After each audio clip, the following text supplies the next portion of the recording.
If the first n terms of the sequence 15, 20, 25, 30 are added, how many of these terms will be added to get a sum of 375? In this example, we will determine kung ilang terms ba ang kailangan natin i-add para makuha natin yung sum of 375. Let us determine the given. For this example, our first term is 15.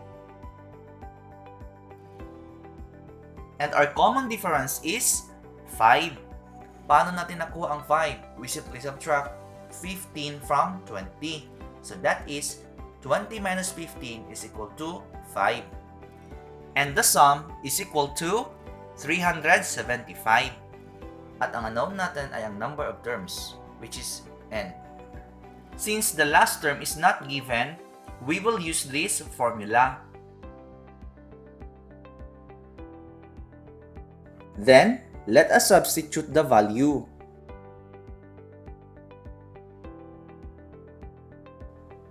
Our S sub n is equal to 375. Substitute 15 to A sub 1.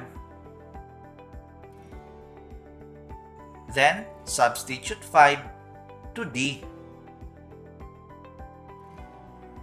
Now, by simplifying, we have now this equation. Then copy 375 is equal to n over 2. 2 times 15 is equal to 30.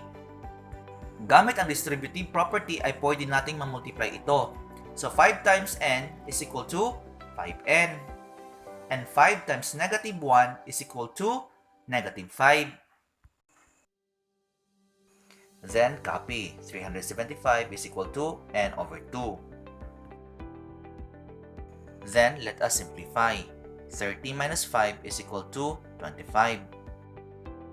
Then copy 5n.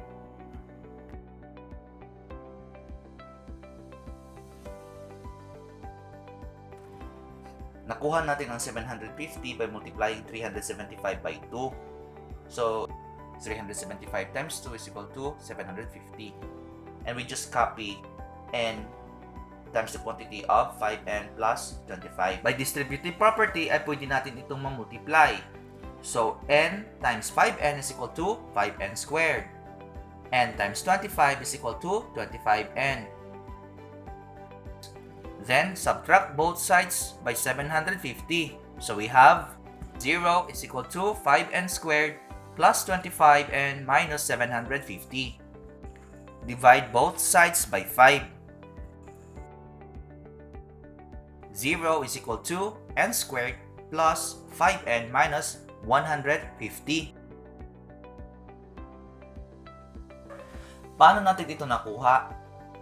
So 0 divided by 5 is equal to 0. Then 5n squared, i-divide natin ng 5 is equal to n squared.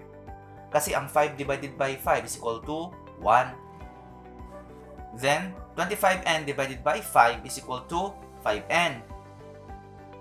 And then, if we divide 750 by 5, we have 150.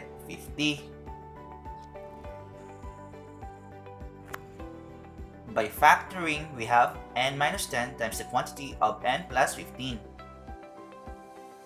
By zero product property, we can equate each factor to 0. So we have n minus 10 is equal to 0. n plus 15 is equal to 0. Therefore, our n is equal to 10. And our n here is equal to negative 15. In this example, we will reject negative 15 since we're talking about the number of terms to be added. Our n here is equal to 10.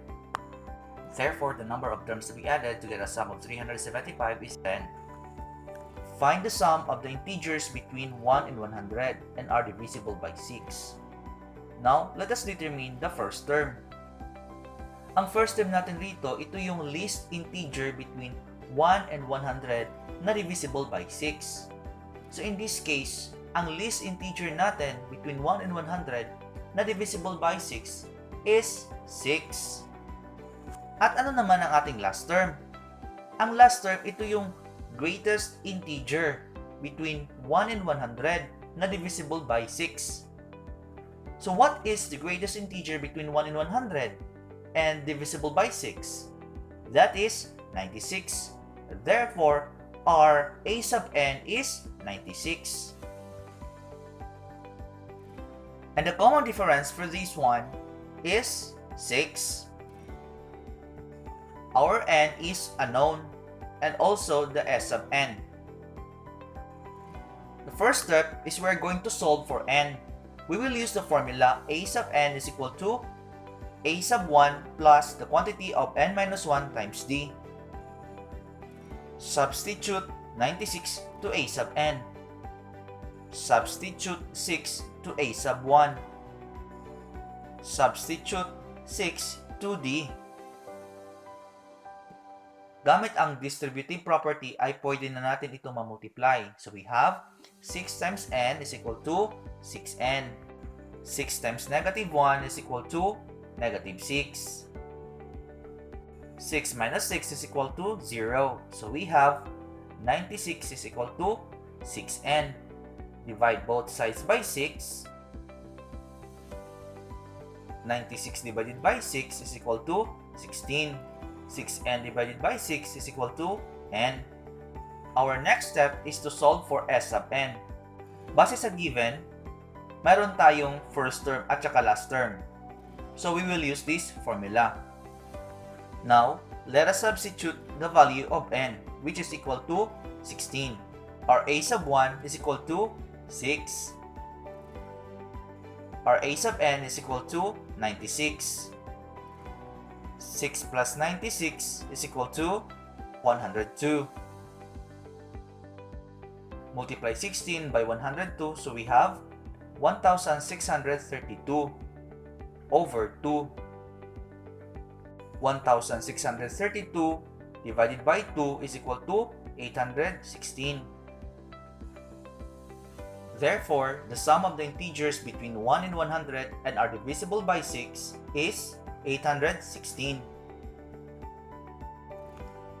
The sum of the first 10 terms of an arithmetic sequence is 175. If the first term is 4, what is the common difference? Let us determine the given.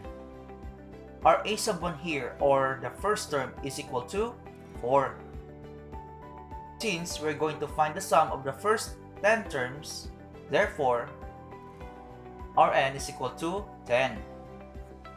And s sub 10 is equal to 175. And our unknown is the common difference. Since the last term is not given, we will use this formula.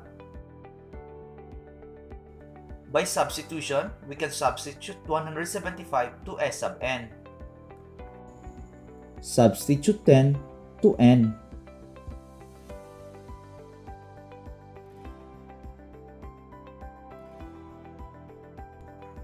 Substitute 4 to a sub 1.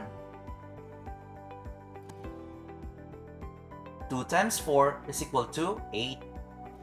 10 minus 1 is equal to 9. Paano ba natin ito nakuha? We just multiply 175 by 2. 175 times 2 is equal to 350. Then we just copy 10 times the quantity of 8 plus 90.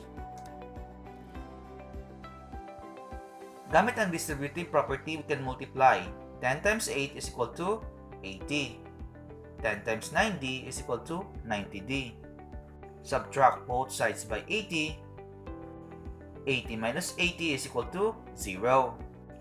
350 minus 80 is equal to 270. Then copy 90d. Divide both sides by 90.